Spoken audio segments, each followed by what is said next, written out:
You're such an asshole. Let me bang out something.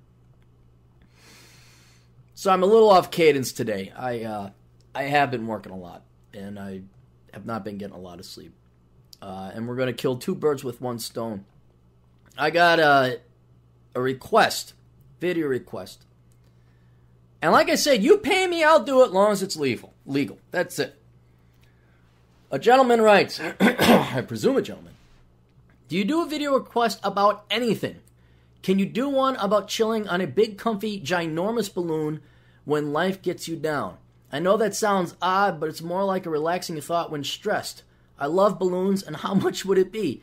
If not, it's all good. And I'm almost like, okay, I got to do this. I got to, how do you not, like, if there's even a chance a guy's going to pay me to do this, to say, Aaron, what was your craziest, weirdest request? And I was going to say, well, what's it? Now, this one's going to rank up there. I said, hi. Well, I could certainly put together a poem or something about how much I'd love to chill out on a big, comfy balloon and fly across the world. I guess it would cost around $40 for me to sit down and put pen to paper and then put out the video. If you're interested, make the payment here. So this is, what was that? Yeah, it's a month ago. Sure enough, today, keep replying. Yeah, wait, where'd it go? If you can ramble, that'd be great. There was a couple more exchanges. He even sent me a picture. Where's the picture? Where'd the picture go? Bear with me, gentlemen and ladies.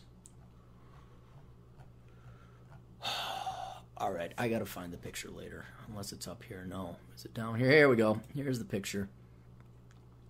He sent me a picture of a balloon.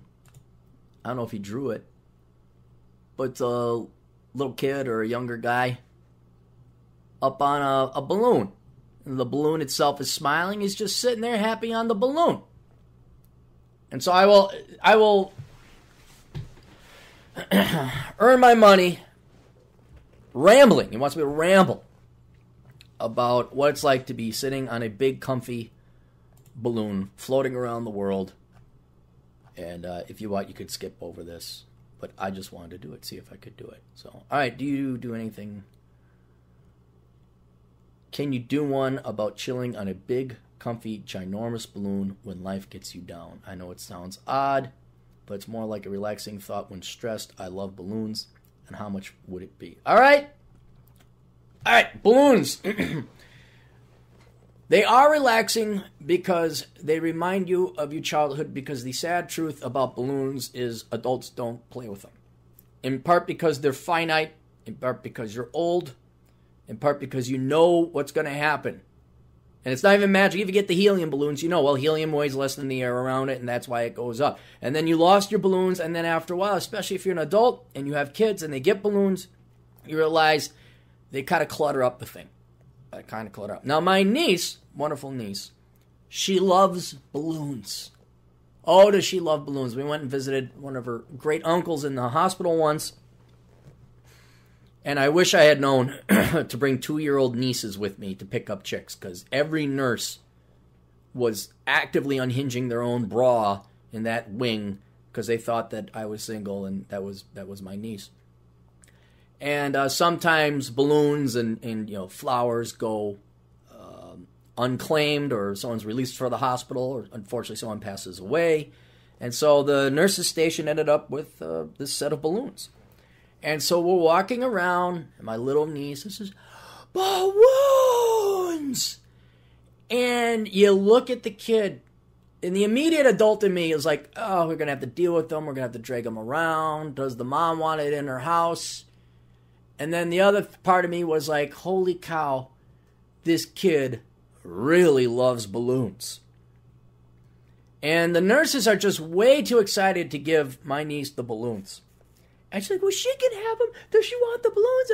Now, you know what the nurses are doing with the balloons. They love the kid so much. The kid is so cute. And girls, they like children. Because they want some deep down inside. They all do. They just never admit it.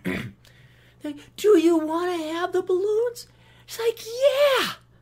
And I'm like, well, I don't know. And she's like, oh, no, it's okay. I'm like, are you sure? Because it's probably for so. No, these went unclaimed. And we have that. I'm like, okay. So I give my little niece the balloons. And it's not one of them. It's like a whole group of them. And there was a heavy weight with like plastic and beads to hold it down so it won't just fly up into the air. And this girl held it like Jason did the golden fleece. She just looked at it. And no thank you, no nothing, not giving a hug to the nurse. Shoom, out. She's running down the hallway with her balloons. It's just running. Ah! And she's just looking at them, holding them right in front of her. And I look at, you could just see the nurse like, oh, like the kid just took off. Grabbed it and ran.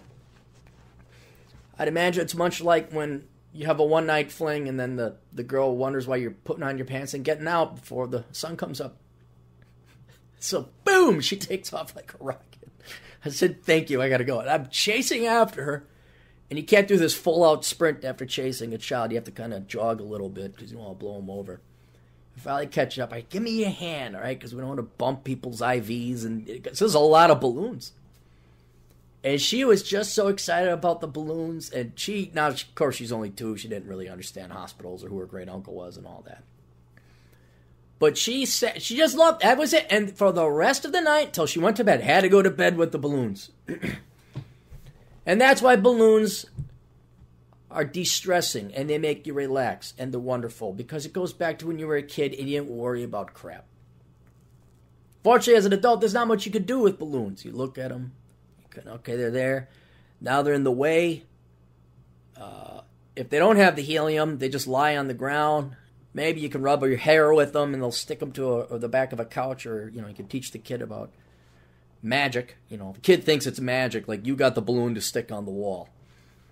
It's about the same level of magic as paper airplanes. 2-year-old nieces just think you're a god with these tricks you can do. And you put them up there, and then they inevitably drift down as the static electricity, goes away. And then even the helium balloons lose their helium, or whatever happens to helium, I don't know. And they fall down, they get shrivelly like an old woman's pruny boob. And then inevitably you have to throw away the balloons. And that's the best you can hope out of the helium balloons, or the balloons as they throw them away. What's worse is you get balloons, and then they lift off up into the sky because you weren't holding on to them at the zoo or whatever. And then you're thinking as a little kid, you're like, my balloon. Some kids cry, but then usually there's this beauty and joy of watching them float up into the sky and fly away.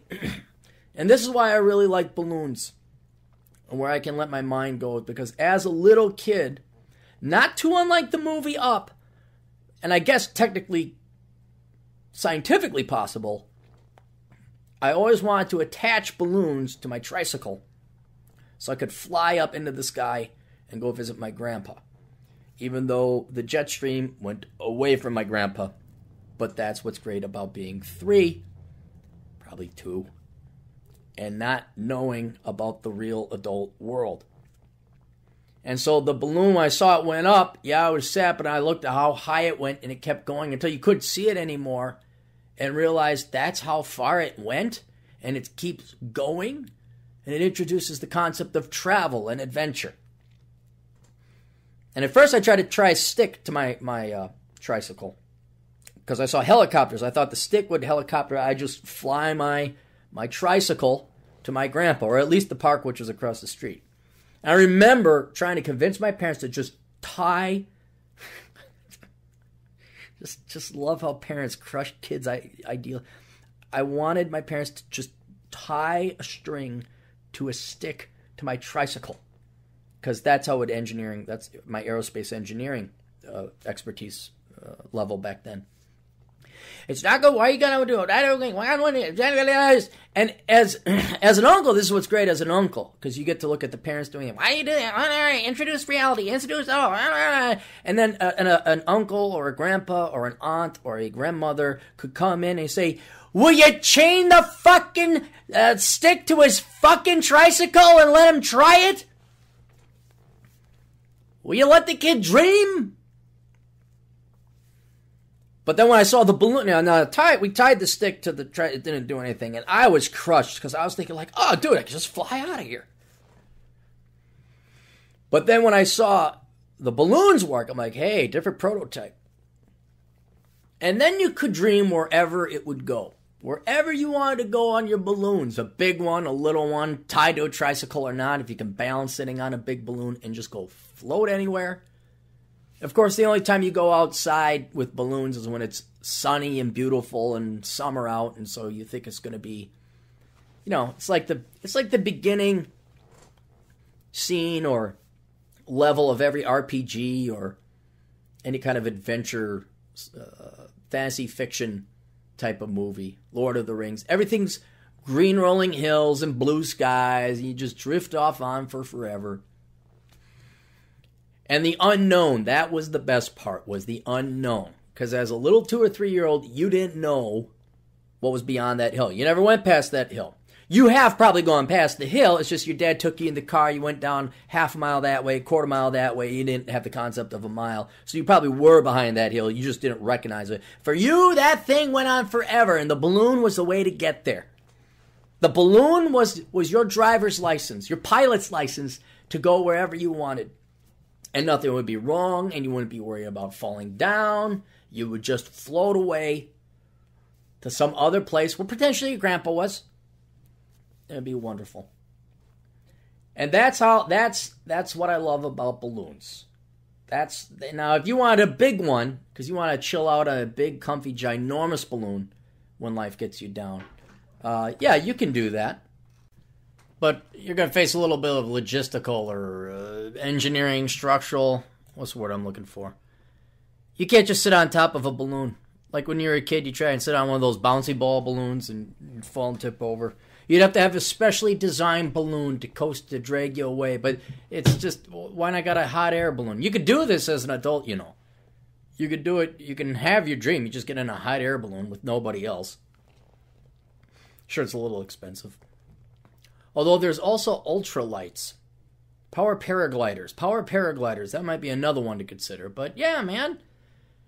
Next time you got problems in life, next time you're sitting there as an adult and you got adult problems, the only way you could escape adult problems, well, you solve them, but then they're only replaced by new adult problems. But to escape from them, yes, you're going to have to go back to your childhood and either merely think about balloons or maybe go buy some balloons and just let some balloons go off into the sky. That might be therapeutic. Wait for a nice day.